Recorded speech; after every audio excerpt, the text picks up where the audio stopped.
The blood was spreading across Colonel Bradley Hawthorne's uniform faster than anyone expected.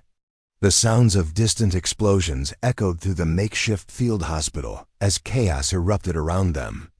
Officers were shouting orders, medics were scrambling, and in the middle of it all stood Sarah Mitchell, a woman they had dismissed as just a nurse for months.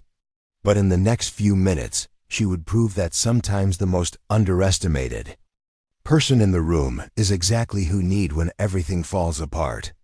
Before we jump back in, tell us where you're tuning in from, and if this story touches you, make sure you're subscribed because tomorrow, I've saved something extra special for you. Sarah Mitchell had never planned to end up in a war zone.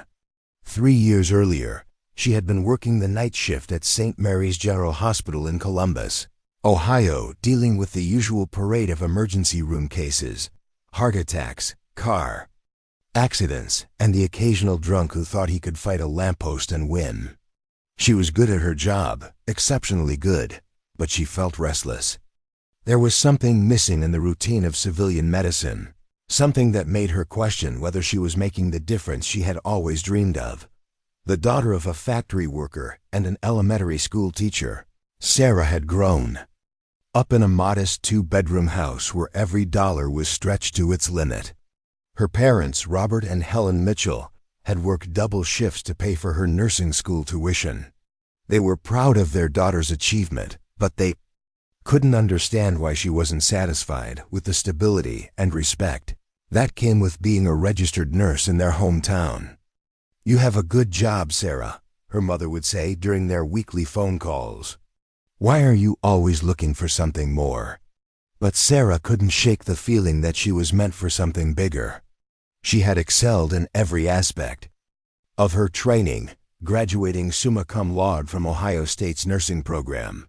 Her professors had noted her unusual ability to remain calm under extreme pressure and her natural leadership skills.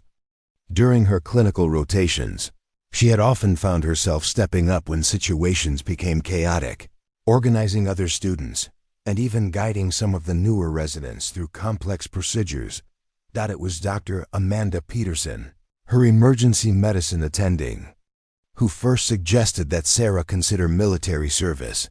Dr. Peterson had served as a Navy medical officer for 8 years before transitioning to civilian practice, and she recognized something in Sarah that reminded her of her own younger self.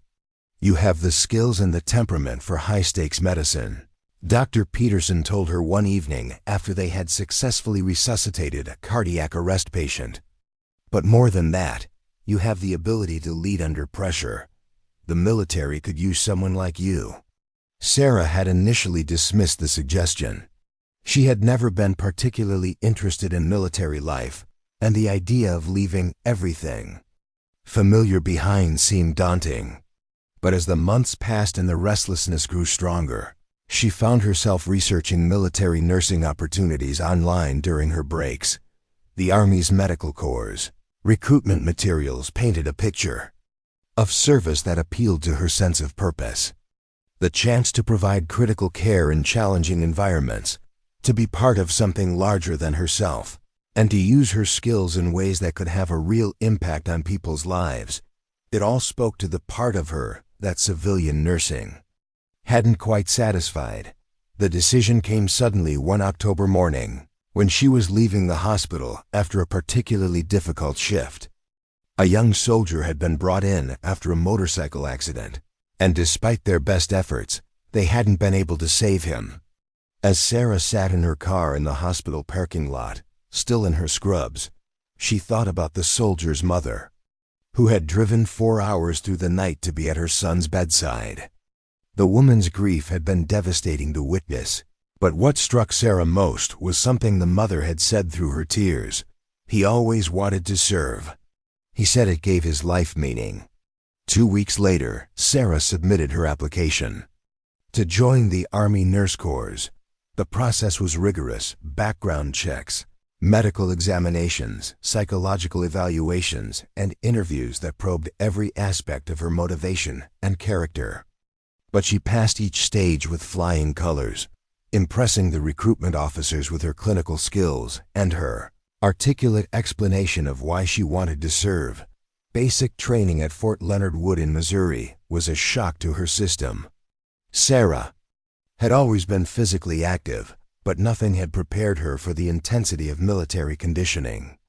The 5 a.m. wake-up calls, the endless push-ups and sit-ups, the long marches with full packs, and the constant shouting of drill sergeants tested every limit she thought she had. But it was during basic training that Sarah first encountered the attitude that would follow her throughout her military career. Some of the male recruits, particularly those destined for combat roles, seemed to view the medical personnel as somehow less essential to the mission. Comments like playing nurse and bandage duty were common, delivered with smirks that suggested they viewed medical work as secondary to the real business of soldiering. Staff Sergeant Marcus Williams, one of the drill instructors, seemed particularly fond of singling out the medical corps trainees for what he called reality checks. During one memorable training exercise, he had divided the recruits into groups and given each group a different scenario to navigate. When Sarah's group, composed entirely of medical personnel, successfully completed their objective ahead of the combat-focused groups, Williams had dismissed their achievement with a wave of his hand. "Don't get too proud of yourselves," he had said, his voice carrying across the training ground. "When the real shooting starts, you'll be hiding in the back with your bandages while the real soldiers do the fighting." Sarah had bit her tongue that day, but the comment stung more than she cared to admit. She had joined the military to serve, to be part of something important, not to be relegated to the sidelines of significance. The attitude wasn't universal. Many of the instructors and fellow recruits treated the medical personnel with appropriate respect, but it was common enough to create a persistent undercurrent of condescension. After basic training, Sarah was assigned to advanced medical training at Fort Sam Houston in Texas. Here, she learned the specific skills she would need as a military nurse, trauma care in austere environments, battlefield medicine, and the protocols for treating everything from gunshot wounds to chemical exposure. The training was intense and comprehensive, pushing her clinical skills to new levels. It was also at Fort Sam Houston that Sarah first met Captain Jennifer Walsh, a seasoned Army nurse who would become both a mentor and a friend. Captain Walsh had served 3 deployments in Afghanistan and had a reputation for excellence that preceded her wherever she went. She was also known for not tolerating the kind of dismissive attitudes that Sarah had encountered during basic training. "Listen to me carefully," Captain Walsh told Sarah during one of their first conversations. "Some people in this organization are going to underestimate you because you're a nurse, and some are going to underestimate you because you're a woman. Your job is not to prove them wrong with words. Your job is to be so good at what you do that their opinions become irrelevant." The advice resonated with Sarah, who threw herself into her training with renewed intensity. She mastered every procedure, memorized every protocol, and pushed herself to excel in every assessment. By the time she graduated from the Advanced Medical Training Program, she had ranked first in her class and had earned the respect of her instructors. Her first assignment was to Fort Carson in Colorado, where she was assigned to the medical unit, supporting the 4th Infantry Division. The transition from training to actual service was smoother than she had anticipated.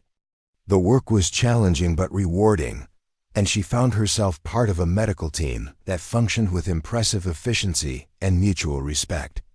For 18 months, Sarah served at Fort Carson, honing her skills and building her reputation as a nurse who could be counted on in any situation. She worked in the base hospital, treating everything from routine injuries to complex trauma cases. She also participated in training exercises that prepared medical units for deployment, learning to set up and operate field hospitals under simulated combat conditions. It was during one of these exercises that Sarah first caught the attention of Colonel Bradley Hawthorne, the commanding officer of the medical battalion.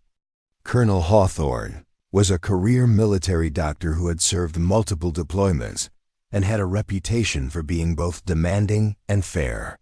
He was observing the exercise when a simulated mass casualty event overwhelmed the medical team's initial response. As the scenario unfolded, Sarah found herself naturally taking charge of the triage process, organizing the flow of patients and coordinating with the various medical teams to ensure that the most critical cases received priority attention. Her calm demeanor and clear communication kept the entire operation running smoothly, even as the exercise controllers continued to add complications to test the team's limits. After the exercise, Colonel Hawthorne approached Sarah personally. "Lieutenant Mitchell," he said, using her newly earned rank, "that was impressive leadership under pressure. Have you given any thought to deployment opportunities?" Sarah had been expecting this conversation for months. She knew that deployment was a likely next step in her military career, and she had already decided that she wanted to serve overseas when the opportunity arose. "Yes, sir, I'm ready to deploy when needed." Colonel Hawthorne nodded approvingly. "Good. We're putting together a medical team for deployment to Syria. The mission is to provide medical support for a forward operating base near the conflict zone. It's going to be challenging work, and we need people who can handle pressure and think on their feet. I'd like you to be part of that team." The deployment to Syria represented everything Sarah had hoped for when she joined the military. The opportunity to serve in a high-stakes environment, to use her skills where they were most needed, and to be part of a mission that could make a real difference in people's lives. She accepted the assignment without hesitation. The preparation for deployment took 3 months. Sarah underwent additional training in combat medicine, learned about the specific threats and challenges she would face in Syria, and studied the cultural and political context of the region where she would be serving. She also went through the emotional preparation of saying goodbye to family and friends, knowing that she would be gone for at least 12 months and possibly longer. Her parents struggled with her decision to deploy to a combat zone. Her father, Robert, had served briefly in Vietnam and understood the risks involved. Her mother, Helen, worried constantly and made Sarah promise to call whenever she could. But both parents were proud of their daughter's commitment to service, even if they wished she had chosen a safer path. The flight to Syria took 18 hours with stops in Germany and Turkey. Sarah traveled with 43 other medical personnel, including doctors, nurses, medics, and support staff. The group was a mix of experienced veterans and first-time deployers, but they shared a common sense of purpose and professionalism that Sarah found reassuring. Forward Operating Base Sentinel was located in the northern Syrian desert, about 50 kilometers from the Turkish border. The base housed approximately 2,000 military personnel from various coalition countries, and its primary mission was to provide support for operations against terrorist groups in the region. The medical facility was a modular hospital, capable of handling everything from routine medical care to complex surgical procedures. Preparing and narrating this story took us a lot of time, so if you are enjoying it, subscribe to our channel. It means a lot to us. Now back to the story. Sarah's first impression of the base was one of organized chaos. Military vehicles moved constantly between different sections of the compound. Helicopters landed and took off at all hours, and there was a constant background noise of generators, air conditioning units, and radio communications. The living quarters were basic but functional. She shared a small trailer with 3 other nurses, and the shower facilities were communal and often overcrowded. But it was the medical facility that truly impressed her. Despite being constructed from modular components, it was equipped with state-of-the-art medical equipment and staffed by some of the most skilled medical professionals she had ever worked with. The emergency room could handle multiple trauma cases simultaneously.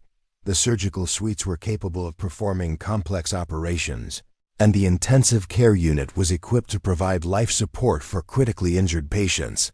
Sarah was assigned to the emergency department, where she would be working 12-hour shifts treating everything from combat injuries to routine medical problems. Her supervising physician was Major David Chun, an emergency medicine specialist who had served 4 previous deployments and had a reputation for being both an excellent doctor and a demanding supervisor. "Lieutenant Mitchell," Major Chun said, during her first day orientation, "I've read your file and spoken with Colonel Hawthorne about your performance at Fort Carson. You come highly recommended, and I'm looking forward to working with you. But I want you to understand something about this place. Everything moves faster here. The stakes are higher, and there's no room for hesitation or second guessing. Are you ready for that?" Sarah assured him that she was ready, but she quickly learned that nothing could have fully prepared her for the reality of military medicine in a combat zone. The pace was indeed faster than anything she had experienced, and the variety of cases was bewildering. In a single shift, she might treat a soldier with a gunshot wound, a local civilian injured by an improvised explosive device, and a coalition partner suffering from heat stroke. The most challenging aspect wasn't the medical complexity. Sarah's training had prepared her well for that, but rather the emotional toll of seeing so much suffering and trauma on a daily basis. Every patient had a story, and many of those stories involved loss, pain, and circumstances that were difficult to comprehend. Learning to process these experiences while maintaining the emotional stability necessary to provide excellent care was an ongoing challenge. It was also at Forward Operating Base Sentinel that Sarah first encountered Lieutenant Colonel Patricia Reeves, the deputy commander of the medical battalion. Lieutenant Colonel Reeves was a nurse by training who had risen through the ranks to become one of the most senior medical officers in the region. She was known for her clinical excellence, her administrative skills, and her fierce advocacy for the medical personnel under her command. But Lieutenant Colonel Reeves also embodied some of the attitudes that Sarah had encountered throughout her military career. Despite her own nursing background, she seemed to have internalized the military's traditional hierarchy that placed medical personnel in a supporting rather than leadership role. During staff meetings, she often deferred to the combat officers, even on matters where her medical expertise was clearly superior to their understanding. "Remember your place," Lieutenant Colonel Reeves told Sarah during one of their first conversations. "We're here to support the mission, not to run it. The combat officers make the tactical decisions, and we make sure our people are ready to execute those decisions. That's how the system works, and it works well when everyone understands their role." Sarah nodded respectfully, but privately she wondered about a system that seemed to undervalue the contributions of people whose expertise was often critical to mission success. She had already seen situations where medical considerations should have influenced tactical planning, but where the medical perspective was treated as merely advisory rather than integral to decision-making. Despite these frustrations, Sarah threw herself into her work with characteristic intensity. She quickly established herself as one of the most capable nurses in the emergency department, earning praise from both Major Chen and the other medical staff. Her ability to remain calm under pressure and her natural leadership skills made her particularly valuable during mass casualty events, when the emergency department would be flooded with patients requiring immediate attention. 3 months into her deployment, Sarah experienced her first major test. A coalition convoy had been attacked by a roadside bomb about 20 kilometers from the base, resulting in multiple casualties with varying degrees of severity. The wounded were transported to Forward Operating Base Sentinel by helicopter, and Sarah found herself coordinating the initial triage and treatment of 8 seriously injured soldiers. The scene in the emergency department was controlled chaos. Medical personnel moved efficiently between patients, assessing injuries, starting intravenous lines, and preparing patients for surgery. Sarah found herself naturally taking charge of the coordination, ensuring that the most critically injured patients received priority attention while making sure that less serious cases weren't neglected. One of the patients was Sergeant Thomas Rodriguez, a 23-year-old soldier from Texas who had suffered severe injuries to his legs and abdomen. His injuries were life-threatening, but not immediately fatal, which placed him in the difficult middle category of triage, too serious to wait, but not critical enough to monopolize all available resources. Sarah recognized that Sergeant Rodriguez's condition was deteriorating more rapidly than the initial assessment had indicated. His vital signs were becoming unstable, and she suspected that he was bleeding internally.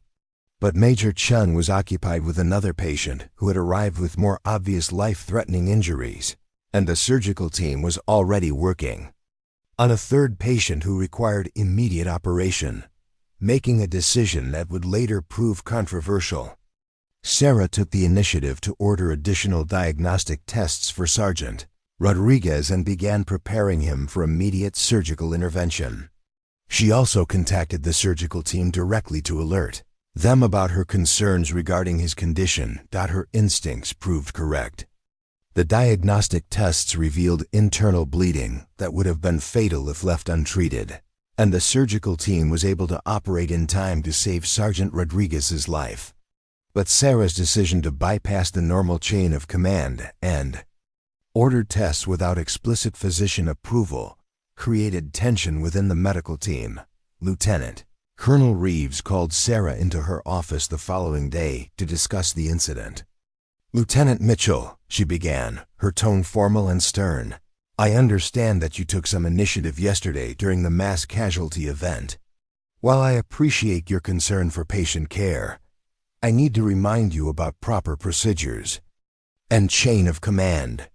Nurses don't order diagnostic tests without physician approval, and they don't contact surgical teams directly. These protocols exist for good reasons." Sarah listened respectfully, but she couldn't help feeling frustrated by the emphasis on procedure over patient outcomes. Sergeant Rodriguez was alive and recovering because she had acted quickly, but the focus seemed to be on the fact that she had stepped outside her prescribed role rather than on the positive result of her actions. "Ma'am, I understand the importance of following procedures," Sarah replied carefully, "but in that situation, time was critical, and Major Chun was occupied with another patient. I believed that Sergeant Rodriguez's life was in immediate danger, and I acted to save it." Lieutenant Colonel Reeves studied Sarah for a long moment before responding. "Lieutenant, I don't question your clinical judgment or your commitment to patient care. Both are excellent. But you need to understand that this is a military organization, not a civilian hospital. We follow chain of command for reasons that go beyond medical care. When you bypass established procedures, you create confusion and undermine the authority structure that keeps this organization functioning." The conversation ended with what amounted to an official reprimand in Sarah's file, though Lieutenant Colonel Reeves made it clear that she didn't question Sarah's motives or competence. But the incident crystallized something that had been building in Sarah's mind since she arrived at Forward Operating Base Sentinel: the tension between military protocol and medical judgment, and her growing sense that the medical personnel were not being utilized to their full potential. Over the following weeks, Sarah observed numerous situations where the rigid adherence to military hierarchy seemed to interfere with optimal patient care. Medical decisions were delayed while waiting for approval from superior officers who had less medical expertise than the personnel actually treating patients. Treatment protocols were sometimes modified to accommodate military procedures rather than medical best practices, and medical personnel who showed leadership potential were reminded to stay within their prescribed roles, rather than being encouraged to develop those abilities. The situation came to a head during a training exercise designed to test the base's response to a mass casualty event. The scenario involved a simulated attack on a coalition patrol that had resulted in numerous casualties with varying degrees of severity. The exercise was designed to test not just the medical response, but also the coordination between medical and combat personnel in a crisis situation. Sarah was assigned to the triage team, responsible for quickly assessing incoming patients and determining the priority of their treatment. But as the exercise progressed, it became clear that the medical team's recommendations were being overridden by combat officers who had different priorities and different understanding of medical needs. Colonel Hawthorne was observing the exercise, along with several other senior officers, and Sarah could see the frustration on his face as the medical response became increasingly disorganized. At one point, a combat officer insisted on redirecting medical resources to treat patients with less serious injuries because they were coalition partners, even though other patients with more critical injuries were waiting for treatment. When the exercise concluded, Colonel Hawthorne gathered the entire medical team for a debriefing. His critique was pointed and thorough, focusing on the breakdowns in coordination and decision-making that had occurred during this simulated emergency. "What I saw today was unacceptable," he said, his voice carrying the authority of someone who had commanded medical units in multiple combat zones. When people's lives are on the line, medical decisions need to be made by medical professionals, not by combat officers who don't understand triage protocols. And medical professionals need to have the authority to make those decisions without second-guessing from people who don't have the expertise to evaluate their judgment. The colonel's words resonated with Sarah, who had been thinking similar thoughts for weeks. But what surprised her was what happened after the formal debriefing. As the other personnel filed out of the briefing room, Colonel Hawthorne asked Sarah to remain behind.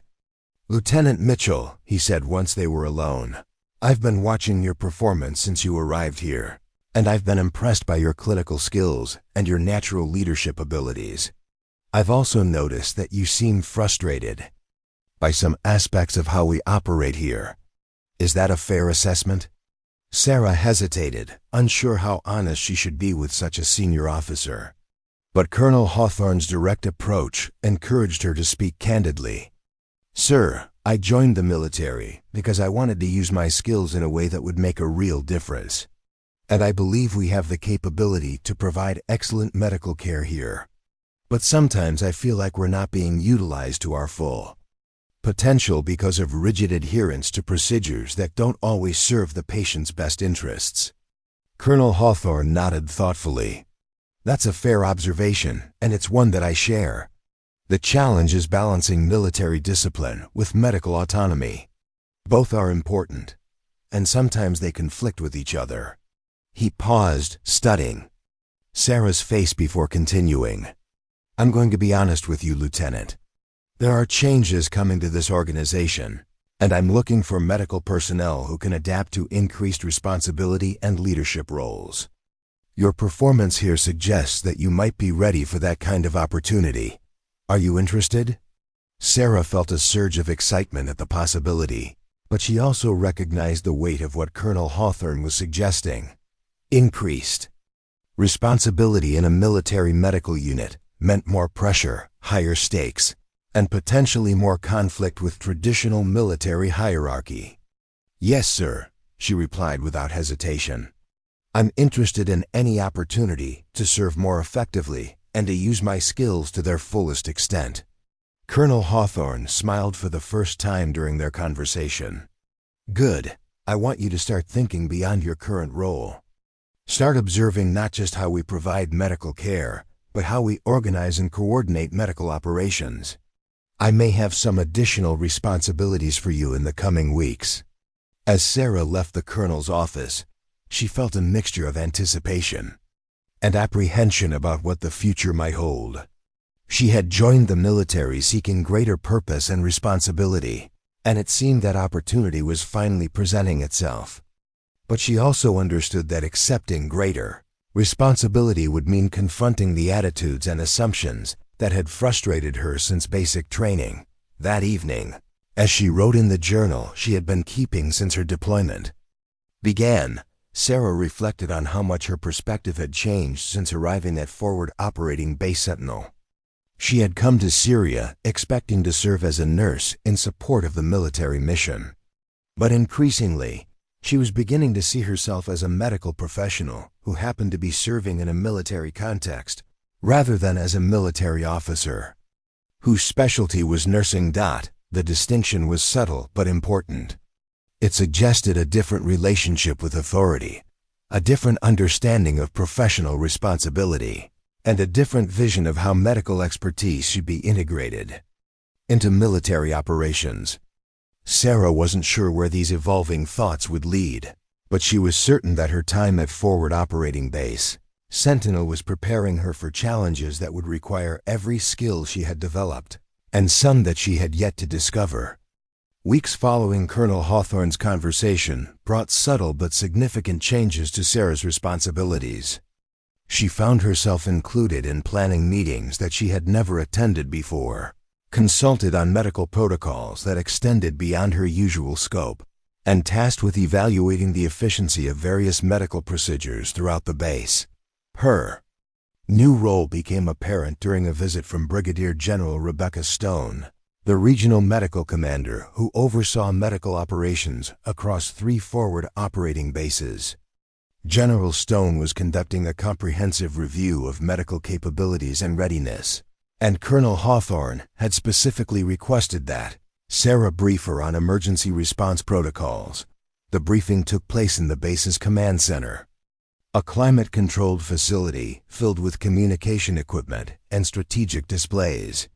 Sarah had prepared extensively, creating detailed presentations that outlined current medical capabilities, identified potential improvements, and proposed solutions to operational challenges she had observed.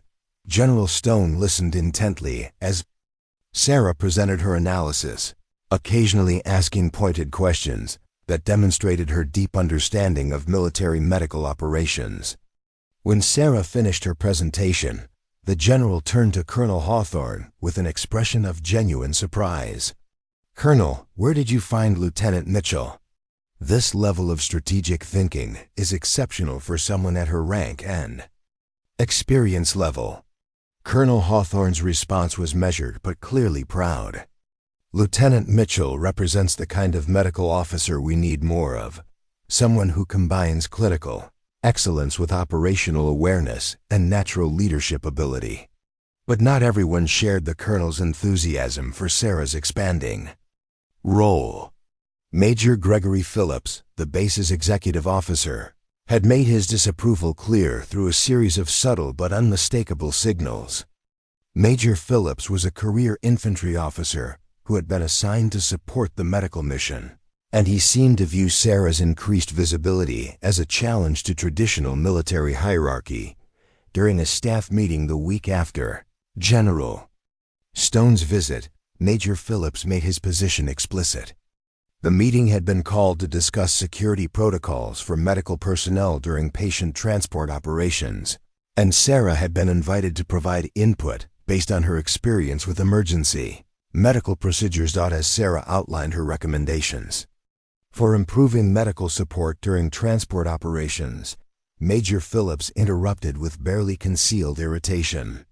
"Lieutenant, I appreciate your medical expertise, but these are tactical decisions that require combat experience and strategic understanding that frankly exceeds your background." The comment hung in the air like a physical presence. Sarah felt the familiar sting of dismissal, but this time it was accompanied by something new, a flash of anger that surprised her with its intensity. She had spent months proving her competence, had earned the respect of her medical colleagues, and had been specifically asked for her input by Colonel Hawthorne himself. "Major Phillips," Sarah replied, her voice carefully controlled but firm. "My recommendations are based on direct experience with over 200 patient transport cases, including 37 critical emergencies, where medical intervention during transport was the determining factor in patient survival. I believe that qualifies as relevant operational experience." Major Phillips's face flushed red, and Sarah could see that her direct response had caught him off guard. In his experience, junior officers, especially nurses, typically deferred to senior combat officers without challenging their authority. "Lieutenant, you need to remember your place in this organization," Major Phillips said, his voice rising slightly. Medical support is exactly that, support. The tactical decisions are made by officers with appropriate training and experience. Colonel Hawthorne intervened before the exchange could escalate further. Major Phillips, Lieutenant Mitchell, was specifically asked to provide her professional assessment, and her input is both relevant and valuable. Let's continue with the briefing. But the damage was done. Sarah could see the uncomfortable expressions on the faces of other officers in the room, and she realized that her willingness to challenge Major Phillips had created a divide that would have lasting consequences. After the meeting, Captain Walsh approached Sarah in the corridor outside the briefing room. "That took courage," she said quietly, "but you need to be careful. Phillips has allies, and he's not going to forget what happened in there." Sarah appreciated the warning, but she was beginning to realize that her evolution as a military officer was reaching a point where she would have to choose between acceptance and advancement. The skills and instincts that made her an excellent nurse, the ability to assess situations quickly, make independent decisions under pressure, and advocate for the best interests of patients, were the same qualities that some officers viewed as problematic in a military context. The tension came to a head 3 weeks later during a routine medical evacuation mission that went tragically wrong. A coalition patrol had encountered an improvised explosive device about 15 kilometers from the base, resulting in 2 casualties with serious but not life-threatening injuries. The medical evacuation helicopter had been dispatched with a standard medical crew, a flight medic, a nurse, and basic life support equipment. Sarah had been scheduled for the mission, but had been replaced at the last minute by Lieutenant Amanda Foster, a newer nurse who had arrived at the base just 6 weeks earlier. The substitution had been made by Major Phillips, who had cited scheduling considerations, though Sarah suspected that her recent confrontation with him had influenced his decision. The helicopter never made it to the casualty site. A mechanical failure forced an emergency landing in hostile territory, and the aircraft came under attack from enemy forces before a rescue operation could be mounted. By the time coalition forces reached the crash site, 2 crew members were dead and 3 others, including Lieutenant Foster, were critically injured. Lieutenant Foster was evacuated to the base hospital in critical condition. She had suffered severe burns and multiple trauma injuries that required immediate surgical intervention. Sarah was part of the medical team that received her, and she worked for 6 hours alongside the surgical team to stabilize her colleague's condition. As Lieutenant Foster recovered in the intensive care unit, Sarah found herself grappling with complex emotions. Relief that Foster was alive was mixed with guilt over the circumstances that had led to her being on the mission instead of Sarah. But more than anything, Sarah felt anger over what she saw as a system that made personnel decisions based on politics rather than competence. The investigation into the helicopter incident revealed that the mechanical failure could not have been prevented, and that the crew had performed admirably under impossible circumstances. But Sarah couldn't shake the feeling that Lieutenant Foster's injuries were partly the result of decisions made for the wrong reasons. Colonel Hawthorne seemed to share her concerns. 2 days after the incident, he called Sarah to his office for what she expected would be a routine debriefing. Instead, she found herself in a conversation that would fundamentally change her understanding of her role in the military medical system. "Lieutenant Mitchell," Colonel Hawthorne began, "I want to discuss what happened with the medical evacuation mission, but not in the way you might expect. I'm not interested in rehashing the mechanical failure or the enemy contact. I want to talk about the decision-making process that determined crew assignments for that mission." Sarah felt a moment of uncertainty. She wasn't sure how much of her suspicions about Major Phillips's motivations she should share with Colonel Hawthorne, or whether doing so would be appropriate given military protocol. "Sir, I'm not sure I understand what you're asking." Colonel Hawthorne leaned forward in his chair, his expression serious but not threatening. "Lieutenant, I've been commanding medical units for 12 years, and I've learned to recognize when personnel decisions are being made for reasons other than operational effectiveness. I have concerns about how crew assignments are being handled, and I want your honest assessment of the situation." The colonel's directness surprised Sarah, but it also gave her permission to speak more openly than she had expected. "Sir, I believe that my recent disagreement with Major Phillips may have influenced his decision to replace me on that mission. I can't prove it, but the timing and circumstances suggest that personal considerations may have played a role." "Colonel," Hawthorne nodded grimly, "that's consistent with my own observations, and it represents exactly the kind of problem that we cannot tolerate in a medical unit where lives depend on having the most qualified personnel in critical positions." He paused, studying Sarah's face before continuing. "Lieutenant, I'm going to be honest with you about something that you may not be ready to hear. This organization is changing, whether some people like it or not. The traditional military hierarchy that places combat officers at the top and medical personnel in supporting roles is becoming obsolete in modern operations where medical expertise is often as critical as tactical knowledge." Sarah felt a surge of excitement at the colonel's words, but also apprehension about where the conversation was heading. "The changes I'm talking about won't happen overnight, and they won't happen without resistance from people who are comfortable with the current system," Colonel Hawthorne continued. "But they will happen, and when they do, we're going to need medical officers who are prepared to take on leadership roles that extend beyond traditional nursing or medical duties." He opened a folder on his desk and removed a set of documents that Sarah recognized as military orders. "Lieutenant Mitchell, I'm assigning you as my Deputy Medical Operations Officer, effective immediately. This position will give you authority over medical evacuation protocols, emergency response procedures, and medical personnel assignments. You'll report directly to me, and you'll have the authority to make decisions that affect medical operations throughout this base." Sarah stared at the orders, hardly believing what she was seeing.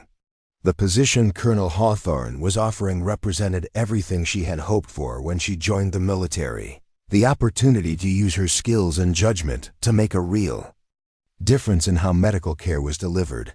But she also understood the implications of accepting such a role. It would place her in direct conflict with officers like Major Phillips, who viewed her expanded authority as a threat to traditional military hierarchy. It would make her a target for criticism from people who believed that nurses should remain in supporting roles. And it would require her to navigate political and professional challenges that she had never faced before. "Sir," Sarah said carefully, "I'm honored by your confidence in me, but I want to make sure I understand what you're asking. This position would give me authority over officers who outrank me and who have more military experience than I do. How do you expect that to work in practice?" Colonel Hawthorne smiled for the first time during their conversation. "Lieutenant, rank and experience are important, but they're not the only factors that determine effectiveness in leadership positions. You've demonstrated clinical excellence, operational awareness, and natural leadership ability. More importantly, you've shown that you're willing to make difficult decisions based on what's best for patients and mission success, even when those decisions are unpopular." He leaned back in his chair, his expression becoming more serious. "I won't lie to you, this isn't going to be easy. Some people are going to resent your authority, and some are going to test your resolve at every opportunity. But I believe you're ready for this challenge, and more importantly, I believe this organization needs officers like you in positions of real responsibility." Sarah looked down at the orders in her hands, feeling the weight of the opportunity and the challenge. They represented everything she had worked for since joining the military was being offered to her.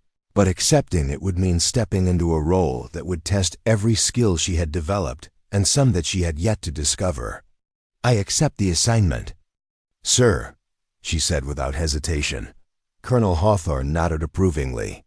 "Good. Your first task will be to conduct a comprehensive review of our medical evacuation procedures and recommend changes based on your analysis. I want you to identify weaknesses, propose solutions, and develop training protocols that will improve our overall medical response capability. As Sarah left Colonel Hawthorne's office with her new orders, she felt a mixture of excitement and trepidation about what lay ahead. She had achieved the kind of responsibility and authority that she had dreamed of, but she also understood that her real challenges were just beginning. The news of her promotion spread quickly through the base, generating reactions that ranged from congratulations to barely concealed hostility.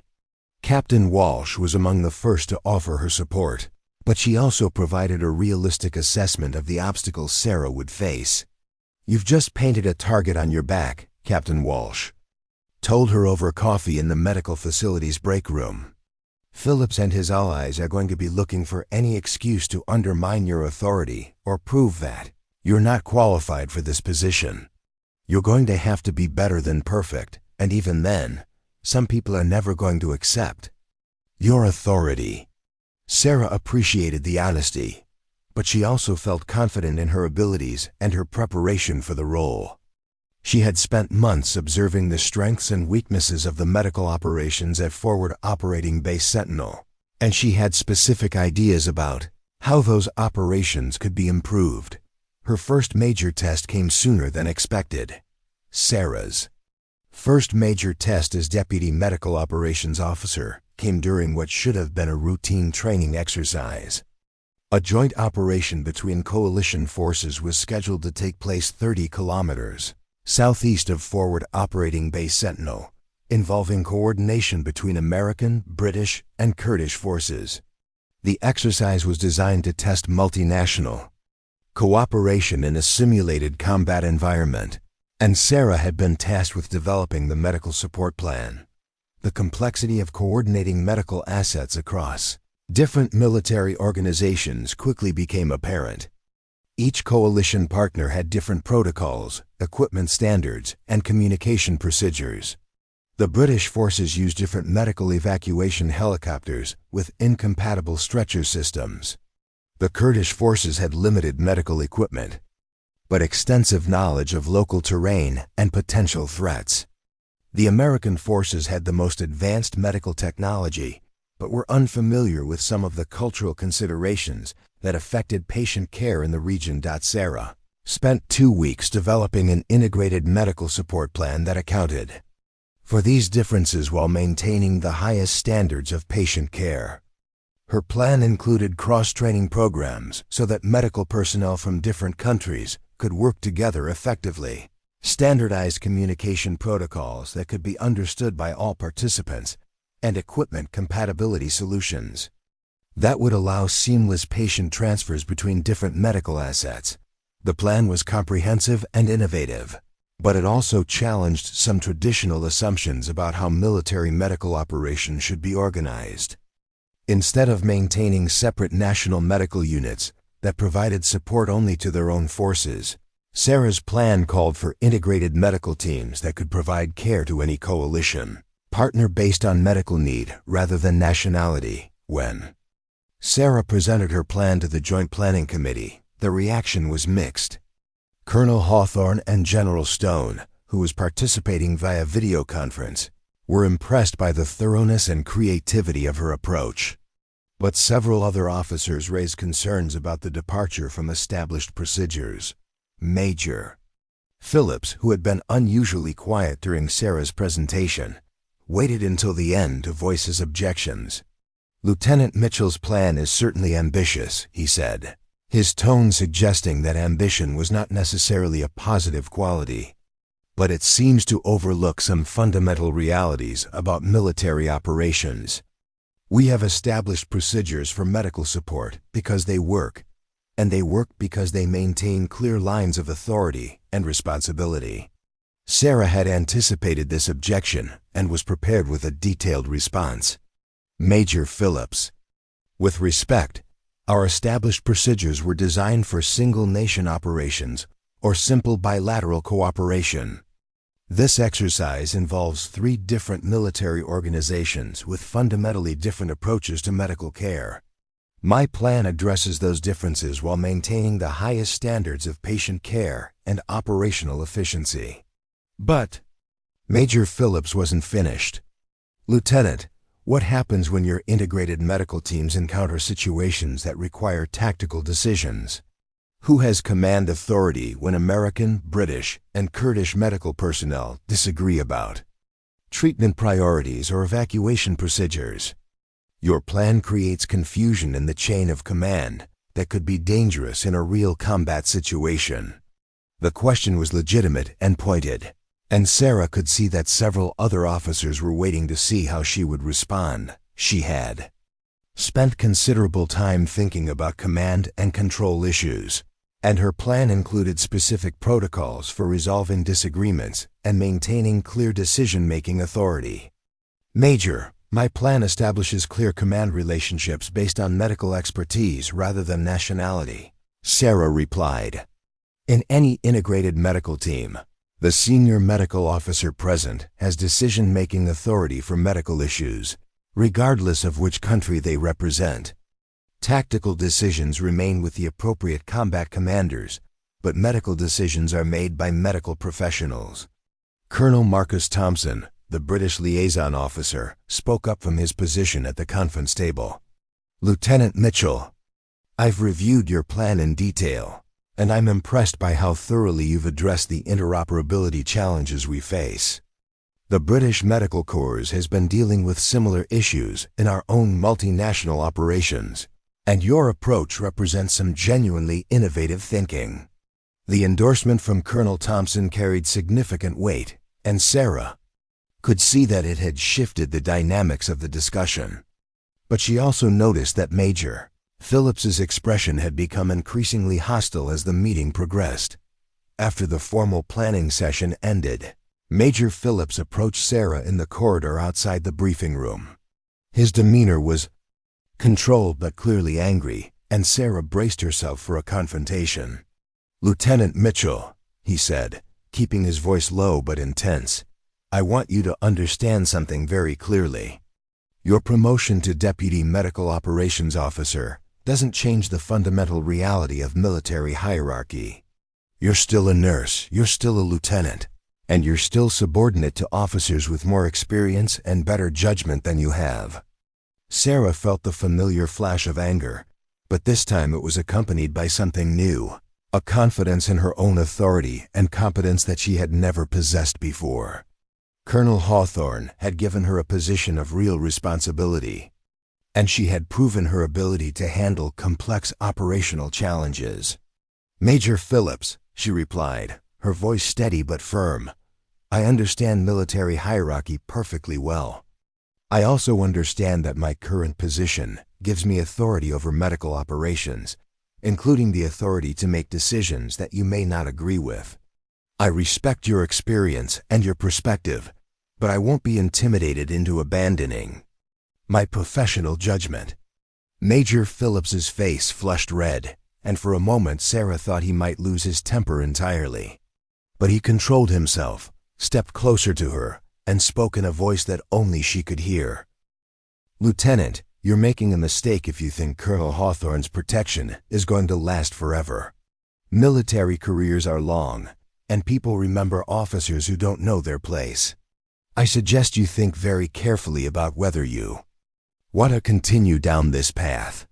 The threat was subtle but unmistakable, and Sarah realized that her conflict with Major Phillips had moved beyond professional disagreement into personal antagonism.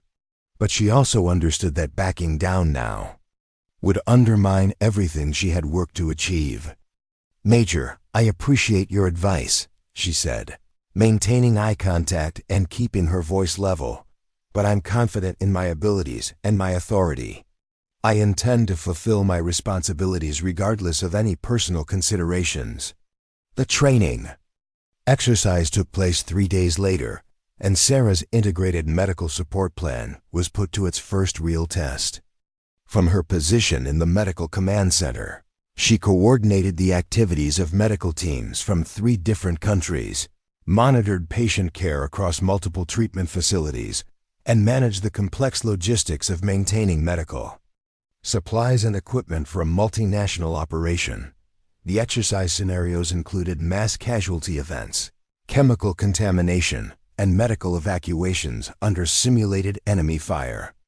Each scenario tested different aspects of Sarah's planning and coordination, and each revealed both strengths and weaknesses in her approach. During one particularly challenging scenario, a simulated improvised explosive device attack resulted in multiple casualties with varying degrees of severity.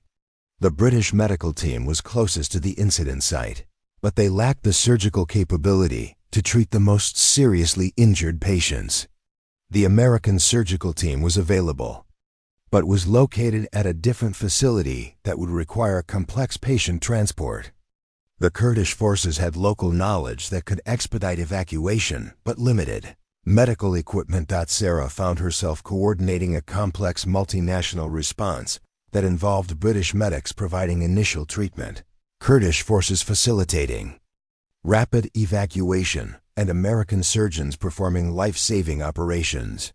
The coordination required constant communication between teams that spoke different languages, used different equipment, and followed different protocols. But the system worked.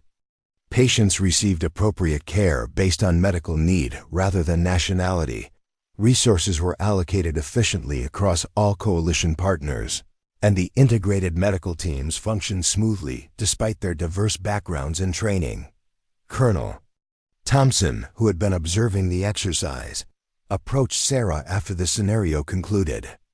"Lieutenant Mitchell, that was exceptional coordination under very challenging circumstances. Your plan didn't just work, it worked better than any single-nation medical support system could have managed." The praise was gratifying, but Sarah's satisfaction was tempered by her awareness that Major Phillips had also been observing the exercise.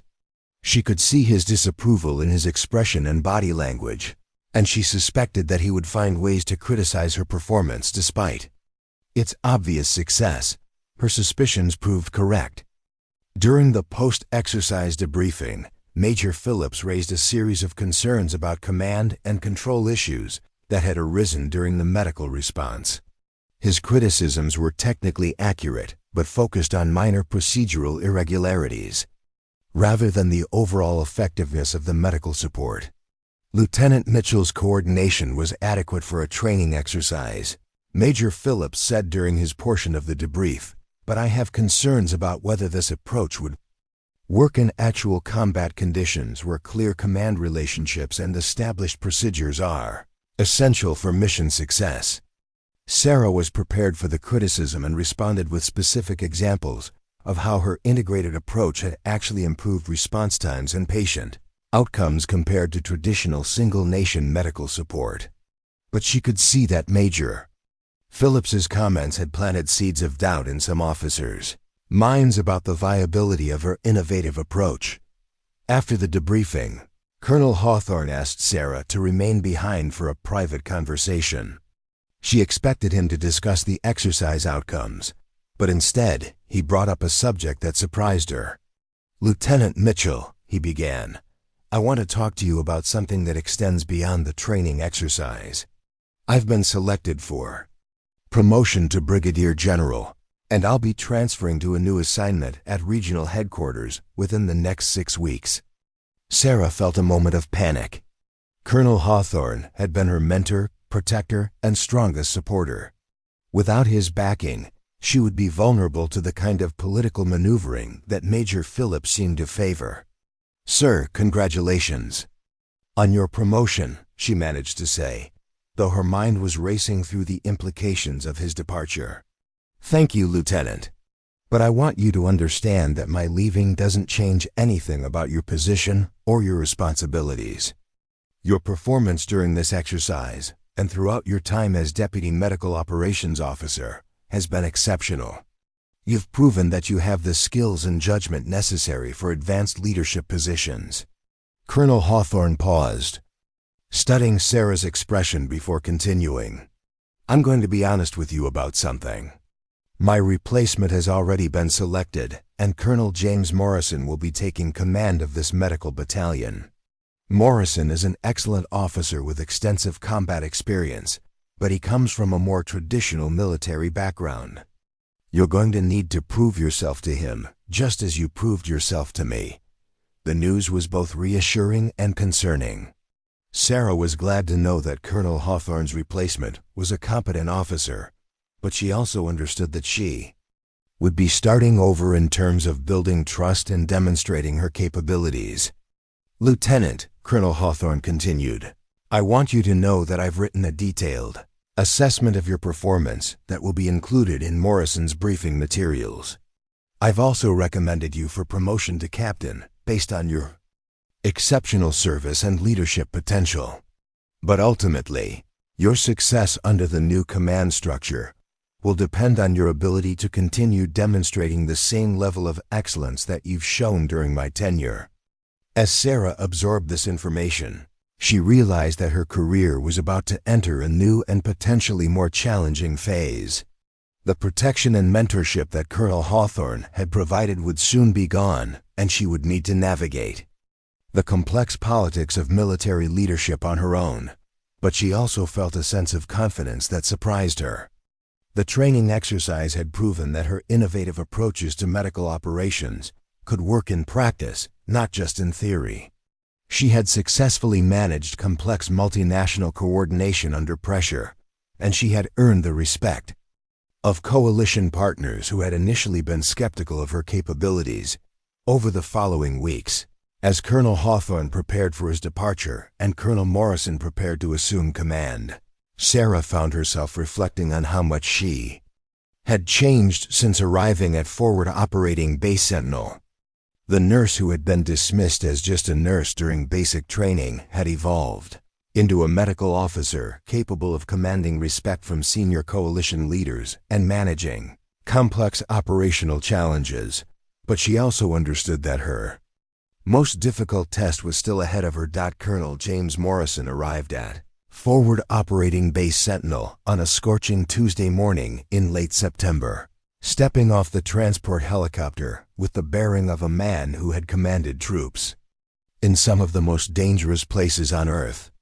His reputation had preceded him: 3 combat deployments, a Bronze Star for valor, and a Distinguished Service Cross for extraordinary heroism during a firefight in Afghanistan that had saved the lives of an entire medical evacuation team.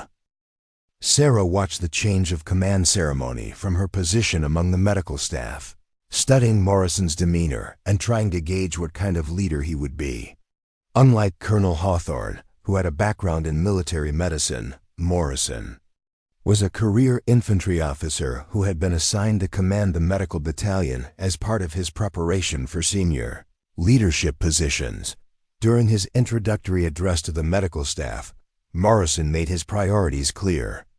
"Excellence in patient care remains our primary mission," he said, his voice carrying the authority of someone accustomed to being obeyed without question. "But we must never forget that we operate in a combat environment where tactical considerations and military discipline are equally important to mission success." The emphasis on tactical considerations and military discipline seemed directed at recent innovations in medical operations, though Morrison didn't mention any specific policies or personnel by name. Sarah sensed that Major Phillips had already begun influencing the new commander's perspective on medical operations at the base. Her suspicions were confirmed 3 days later when Morrison called her to his office for their first one-on-one meeting. The colonel's office had been completely reorganized since Hawthorne's departure, with military maps and tactical displays replacing the medical charts and operational diagrams that had dominated the space previously. "Lieutenant Mitchell," Morrison began without preamble, "I've reviewed your file and your performance assessments, and I've been briefed on your role as Deputy Medical Operations Officer. Colonel Hawthorne spoke very highly of your capabilities, and I understand that you've been given significant responsibilities in medical coordination and planning." Sarah waited for Morrison to continue, sensing that his opening comments were leading towards something less positive than they appeared. However, Morrison continued, I want to make sure we have a clear understanding about how medical operations will be conducted under my command. While I appreciate innovation and initiative, I believe strongly in established military procedures and clear chain of command relationships. The colonel opened a folder on his desk and removed several documents that Sarah recognized as reports. From the recent multinational training exercise. I've reviewed the exercise documentation, and while the medical outcomes were positive, I have concerns about some of the command and control decisions that were made during the operation.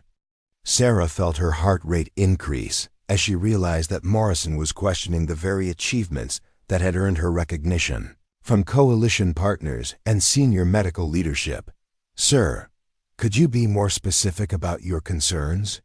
Morrison's expression remained neutral, but Sarah could detect a subtle shift in his tone that suggested criticism was coming. Lieutenant, the exercise reports indicate that you made several decisions that bypassed established chain of command procedures. Medical teams were reorganized without proper authorization. Equipment was redistributed between coalition partners without following standard protocols. And treatment priorities were modified based on your personal assessment rather than established triage guidelines. Each criticism was technically accurate, but ignored the context and results of her decisions. Sarah had reorganized medical teams to improve efficiency, redistributed equipment to ensure optimal patient care, and modified treatment priorities based on real-time medical assessments. In every case, her decisions had improved patient outcomes and operational effectiveness. Sir, those decisions were made to optimize medical care and operational efficiency within the parameters of my assigned responsibilities. Sarah replied carefully. In each case, the results demonstrated improved patient outcomes and better resource utilization. Morrison leaned back in his chair, studying Sarah's face before responding.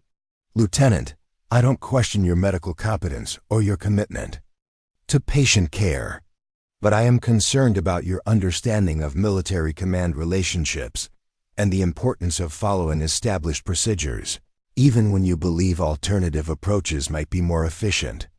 The conversation was clearly heading toward a formal reprimand or a reduction in her responsibilities, and Sarah realized that she needed to defend not just her specific decisions, but her entire approach to medical leadership, Colonel Morrison. With respect, my decisions during the exercise were made within my authority as Deputy Medical Operations Officer, and were based on my professional medical judgment.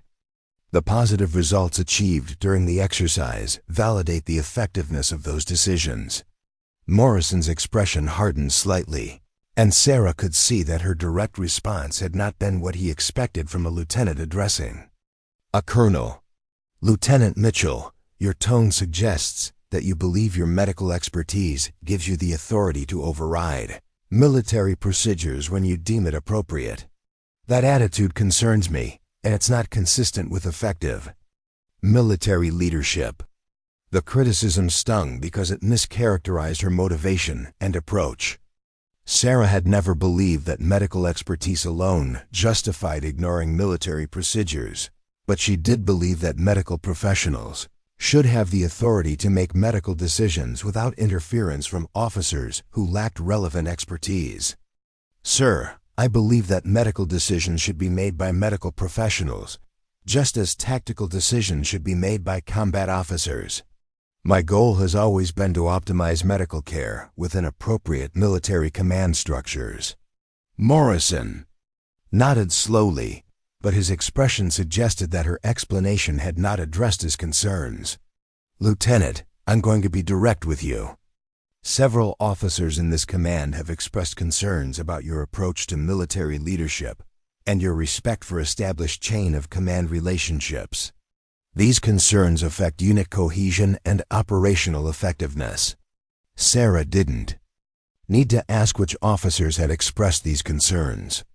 Major Phillips's influence on Morrison was already apparent, and she suspected that other officers who resented her promotion had found a receptive audience in the new commander.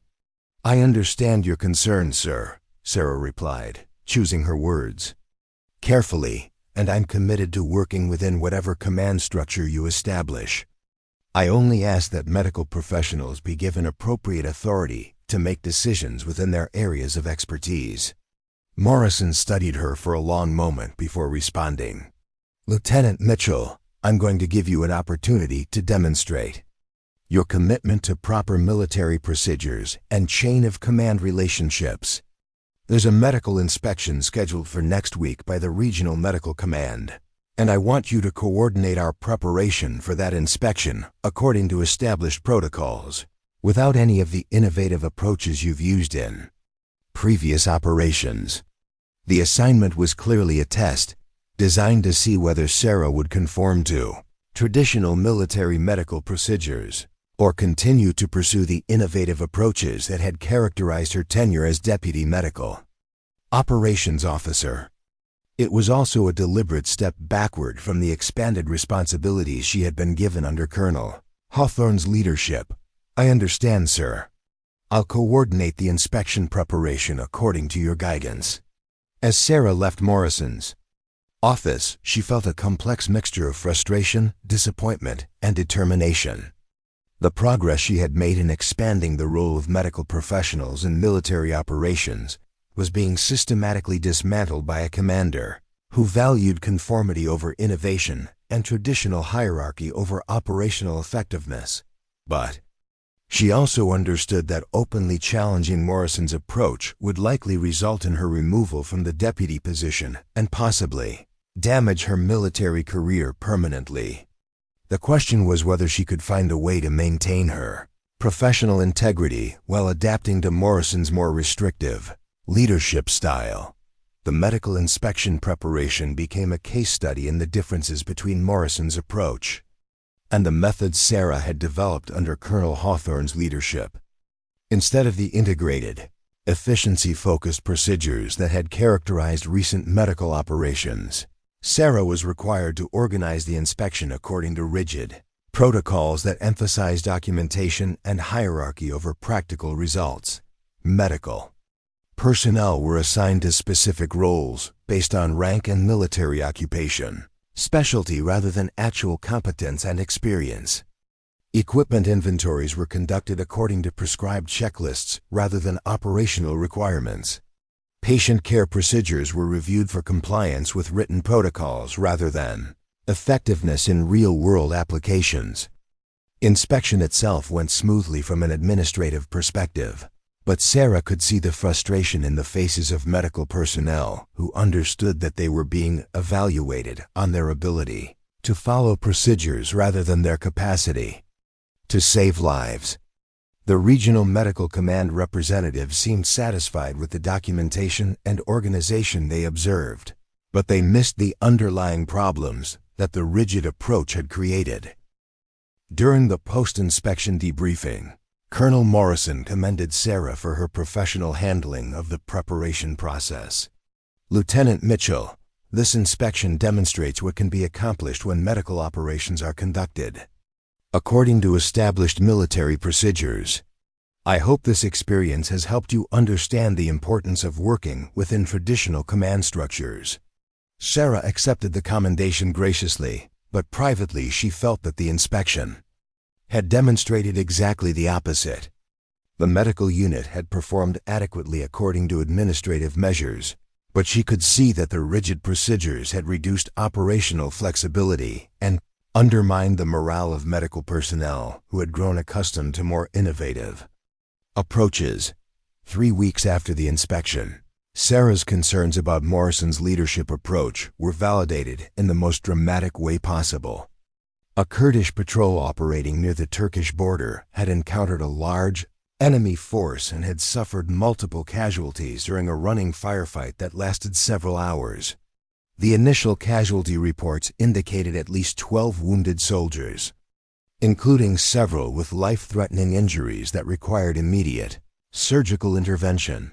The medical evacuation operation was complicated by the fact that the Kurdish forces were operating in an area with limited helicopter landing zones and significant enemy activity. Multiple medical evacuation flights would be required, and close coordination between American, Kurdish, and Turkish military units would be essential for mission success.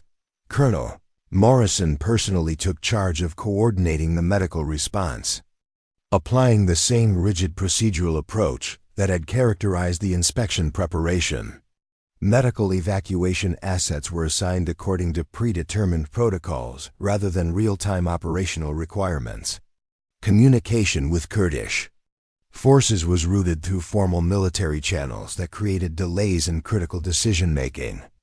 Patient treatment priorities were established based on written guidelines rather than dynamic medical assessments. Sarah watched the operation unfold from the medical command center, becoming increasingly concerned about the inefficiencies and delays that Morrison's approach was creating.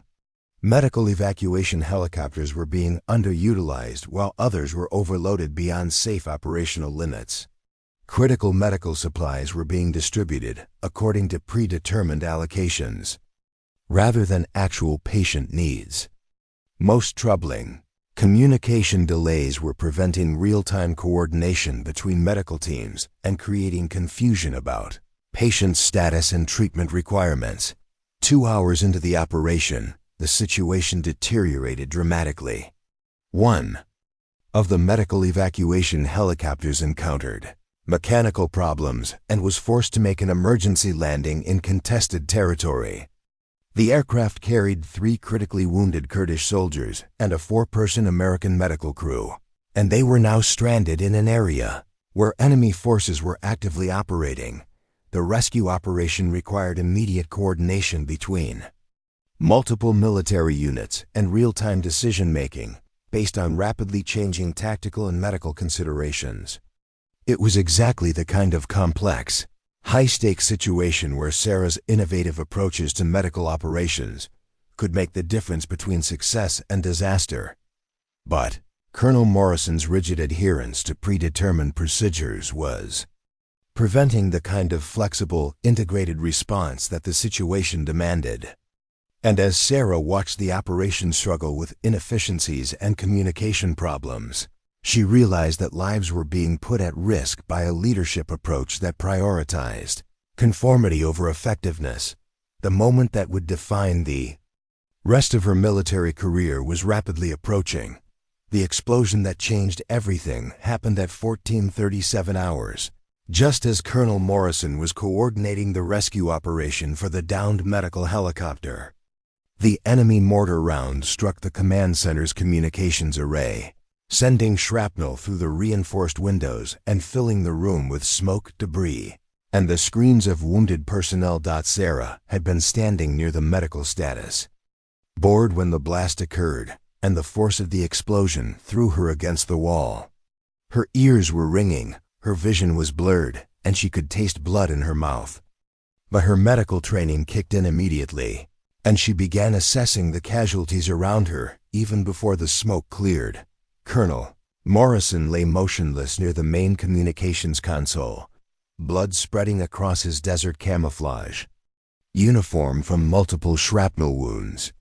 Major Phillips was conscious but bleeding heavily from a head injury, and 3 enlisted personnel were down with various degrees of trauma. The command center's primary communication systems were destroyed.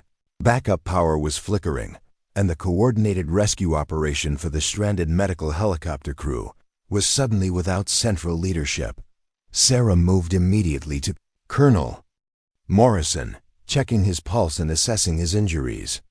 The colonel was unconscious with multiple penetrating wounds to his chest and abdomen, weak pulse, and signs of significant internal bleeding. He needed immediate surgical intervention to survive, but the base's surgical team was already overwhelmed, with casualties from the Kurdish patrol, and the command structure for the ongoing rescue operation had just collapsed. Get me a field medical kit and contact the surgical team immediately, Sarah shouted to Sergeant Lisa Thompson, the communications specialist who had been shielded from the worst of the blast by her equipment console. Tell them we have multiple Priority casualties in the command center, including the battalion commander. But even as Sarah began emergency treatment for Colonel Morrison, she realized that the medical crisis was only part of the problem.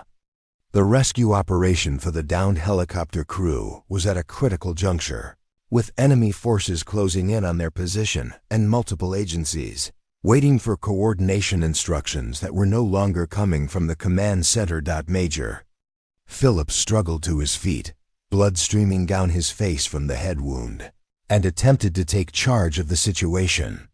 "Lieutenant Mitchell, focus on medical care and let me handle the tactical coordination," he said, his voice shaky but determined. Sarah looked up from Colonel Morrison's treatment long enough to assess Phillips's condition. The major was clearly suffering from a concussion, his speech was slurred, and he was having difficulty maintaining his balance. He was in no condition to coordinate a complex multi-agency rescue operation. "Major Phillips, you need medical attention," Sarah said firmly, while continuing to work on Morrison's wounds. "You're showing signs of traumatic brain injury, and you need to be evaluated immediately." Phillips ignored her medical assessment and moved toward the damaged communications equipment, trying to re-establish contact with the rescue operation units. But his coordination attempts were confused and contradictory, creating more problems than solutions for the units in the field. Sarah faced a decision that would define not just the rescue operation but her entire military career. She could continue focusing on medical care while allowing Phillips to mismanage the tactical coordination, potentially resulting in the deaths of the helicopter crew and the Kurdish casualties they were carrying. Or she could use her knowledge of the operation and her understanding of medical priorities to take charge of the entire situation. The choice became clear when she heard Phillips giving contradictory instructions to the rescue helicopters, sending them to the wrong coordinates and creating dangerous confusion among the units involved in the operation. Lives were hanging in the balance, and the person attempting to coordinate the rescue was not capable of handling the responsibility. "Sergeant Thompson," Sarah called out while maintaining pressure on Morrison's wounds, "patch me into the rescue." "Operation Command Frequency. I'm taking operational control." Phillips spun around, nearly losing his balance, and stared at Sarah with a mixture of confusion and anger. "Lieutenant, you don't have the authority to assume command of tactical operations." "That's my responsibility." Sarah met his gaze directly, her voice calm but absolutely firm.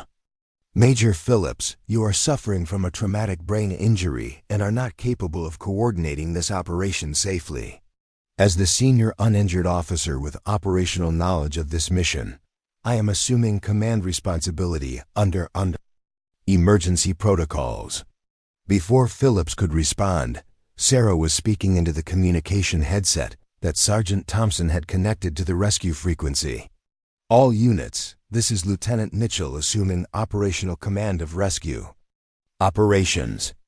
Colonel Morrison is down, and I am coordinating all activities from this point forward."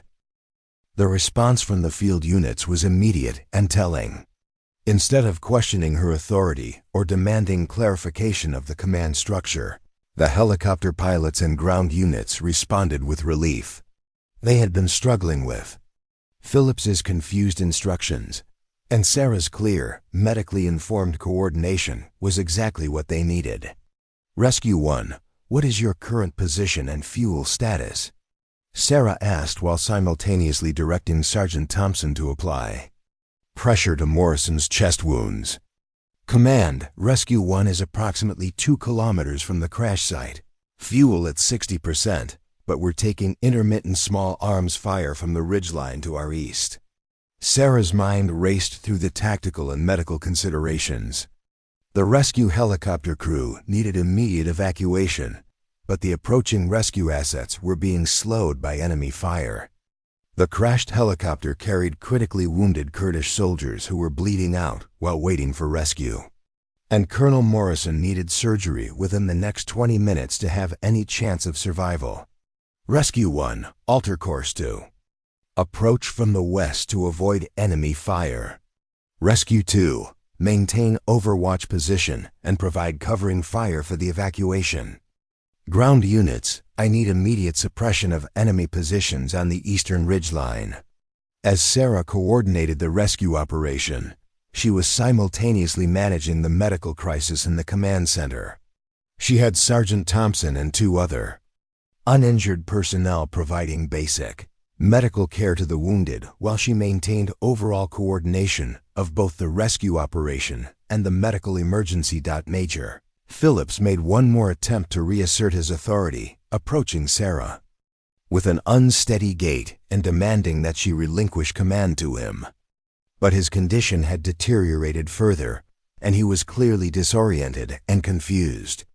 "Major Phillips, you need to sit down and let me treat your head injury," Sarah said without taking her attention away from the rescue coordination. Sergeant Thompson, help Major Phillips to a chair and monitor his condition for signs of deteriorating brain function. The rescue operation reached its climax when Rescue 1 successfully reached the crash site and began loading the wounded. But the enemy fire had intensified, and the rescue helicopter was taking hits that threatened to disable it before the evacuation could be completed. "Rescue 1, what is your status?" Sarah asked, knowing that the answer would determine whether the rescue mission succeeded or failed. "Command, we have all personnel on board, but we've taken engine damage and are losing altitude. We need immediate medical support upon landing and emergency landing clearance for the shortest route to base." Sarah made a series of rapid decisions that demonstrated exactly the kind of integrated medical and tactical thinking that had characterized her innovative approach to military medicine. She directed the surgical team to prepare for multiple critical casualties, cleared emergency landing protocols that bypassed normal safety procedures, and coordinated with air traffic control to ensure priority handling for the damaged rescue helicopter. The medical team prepares for 4 critical trauma cases, including potential spinal injuries and severe blood loss.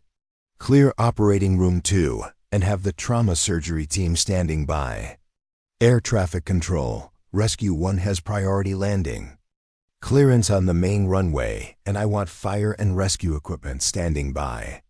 The rescue helicopter landed safely 18 minutes later, its damaged engine smoking, but still functional.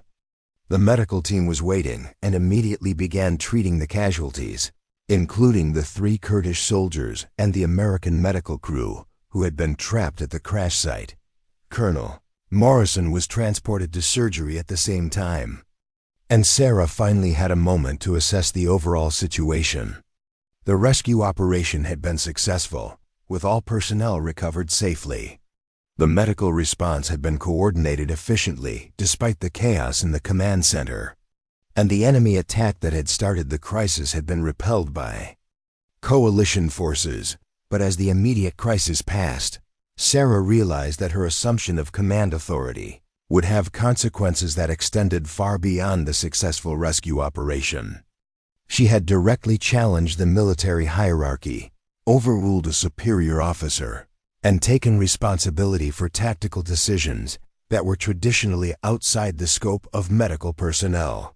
General Stone arrived at Forward Operating Base Sentinel 12 hours later, having flown in specifically to investigate the command center attack and evaluate the response to the crisis.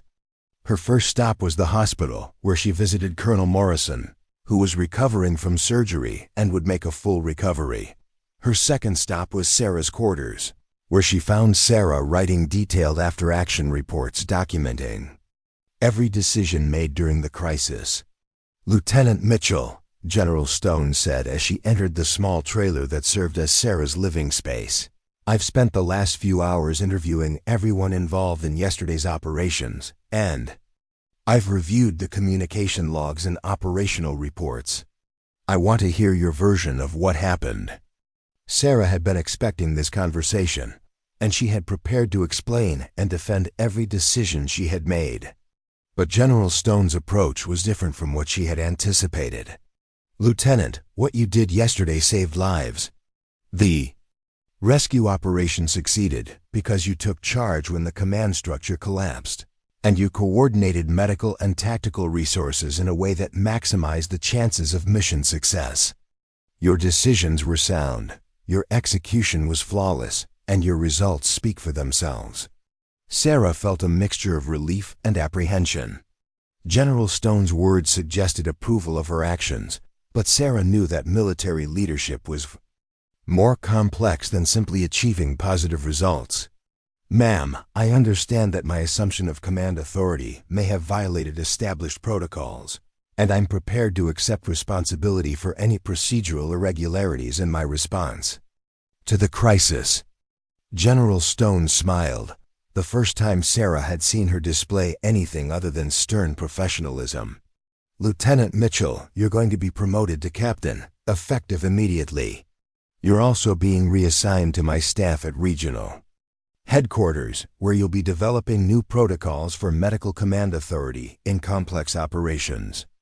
The promotion and reassignment represented everything Sarah had hoped for when she joined the military, but they also represented a fundamental change in how the military viewed the role of medical professionals in command positions.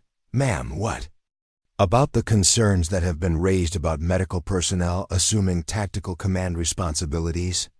General Stone's expression became serious again. "Lieutenant, Captain Mitchell, the military is changing, whether some people like it or not. Operations like yesterday's crisis demonstrate that medical expertise is often as critical as tactical knowledge in determining mission success. We need officers who can integrate medical and operational thinking, and yesterday you proved that. You're capable of that integration." 6 months later, Captain Sarah Mitchell was developing training programs that would prepare medical officers for expanded command responsibilities.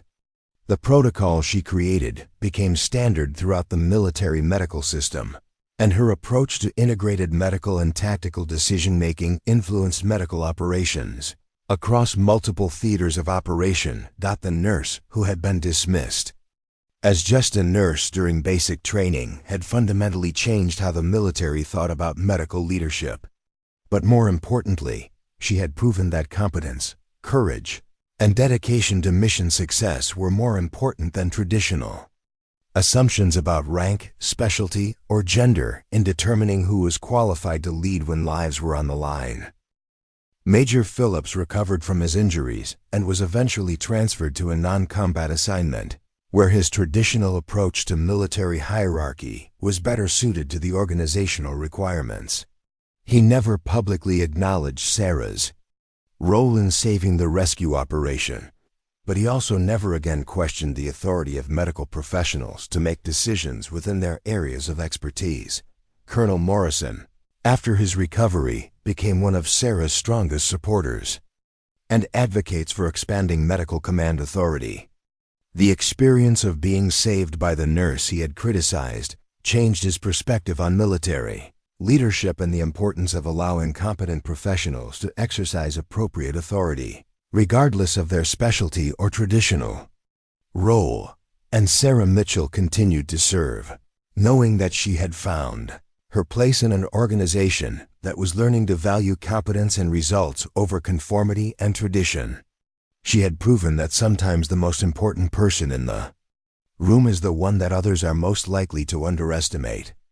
Up next, you've got 2 more standout stories right on your screen. If this one hits the mark, you won't want to pass these up. Just click and check them out. And don't forget to subscribe and turn on the notification bell so you don't miss any upload from us.